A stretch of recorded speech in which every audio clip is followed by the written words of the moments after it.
សូមស្វាគមន៍ចំពោះការមកកាន់មេរៀនថ្មីបន្តទៀតសម្រាប់មេរៀននេះគឺយើងសិក្សាតជាមួយនឹងការដាក់ audio ចូលនៅក្នុង track សូមបងប្អូនជួយចុច subscribe ក៏ដូចជាចុចរូបសញ្ញាកណ្ដឹង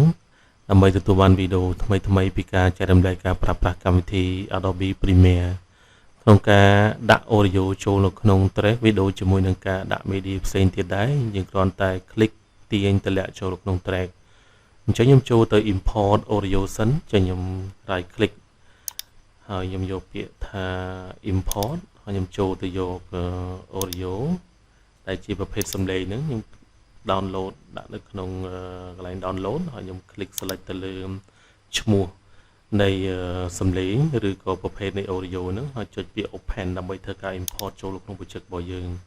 បន្តមកទៀតខ្ញុំ click ទាញវាហើយតម្លាក់ចូលក្នុង track ហើយប្រឡែងម៉ៅរបស់យើងមក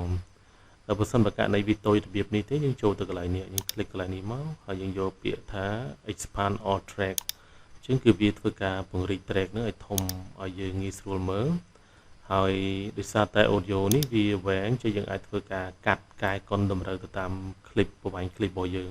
អញ្ចឹង clip របស់យើងគឺប្រវែងវាត្រឹមនេះអញ្ចឹងយើងកាត់វាត្រឹមនឹងដែរមកហើយខ្ញុំដាក់វាត្រឹមនេះហើយខ្ញុំចូលទៅ click ទៅលើ razor tool ដើម្បីធ្វើការយកវាមកកាត់ខ្ញុំ click កន្លែងដែលយើងចង់កាត់តម្រឹមតាម clip video របស់យើង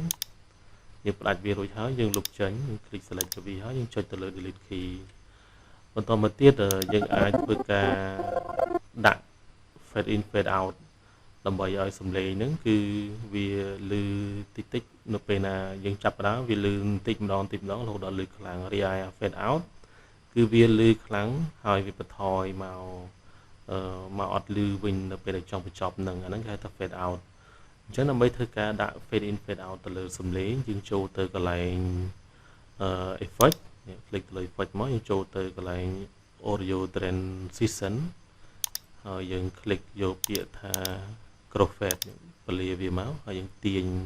ហើយបន្តមកទៀតគឺយើង click យកក្រោមគេហើយយើងទាញវាមកដាក់ទៅលើ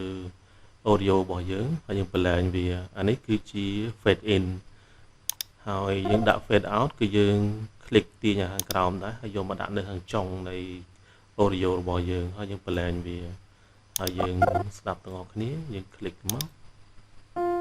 ឃើញទេគឺវាអត់លឺរហូតដល់លឺខ្លាំងវាឡើងតិចម្ដងហើយខាងចុងក៏អញ្ចឹងដែរគឺវាចាប់ផ្ដើមលឺខ្លាំងហើយវាបន្ថយបន្តិចម្ដងឥឡូវយើង play ដល់គ្នាឃើញអត់អានេះគេហៅថា fade out ហើយមួយទៀតយើងអាចធ្វើការសេរីសំឡេងយើងឃើញពេលណាយើងពង្រីក track នេះឲ្យវាធំគឺយើងឃើញមានខ្សែសំឡេងបើសិនបើករណីដែលវាតូចយើងយកពាក្យថា minimize all track អញ្ចឹងយើងមើលខ្សែសំឡេងអត់ឃើញទេអញ្ចឹងយើងអាចចូលទៅកន្លែងហ្នឹងហើយយើងយកពាក្យថា expand all track អញ្ចឹងយើងឃើញខ្សែសំឡេងជាយើងគ្រាន់តែ click ទាញវាមកទាញចុចក្រោមដើម្បីបន្ថយសំឡេងឥឡូវយើង play គឺយើងវាលឺតិចជាងមុនតែបើយើងទាញឡើងលើវាលឺខ្លាំងឬក៏ករណីមួយទៀតគឺយើងចូលទៅកន្លែងនេះនៅពេលណាយើង select ទៅលើ audio track ហ្នឹងហើយយើងចូលទៅកន្លែង effect control ហើយនៅកន្លែងនេះកន្លែង level នេះគឺជាការកំណត់ទៅលើសំឡេងយើងអាចទាញវាមកឆ្វេងដើម្បីបន្ថយវាឃើញទេខ្សែសំឡេងថយ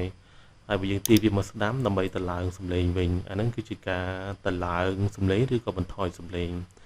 ហើយយើងអាចធ្វើការតេស្តវាអូខេអញ្ចឹងសម្រាប់វីដេអូនេះយើងបានសិក្សាតជាមួយនឹងការដាក់សំឡេងដែលយើងហៅថា audio នឹងចូលនៅក្នុង track ហើយយើងរៀនអំពីការដាក់ fade in fade out ហើយនឹងធ្វើការបន្ថយសំឡេងឬក៏តម្លើងសំឡេងនៅក្នុងកម្មវិធី Adobe Premiere សូមអរគុណសូមជម្រាបលា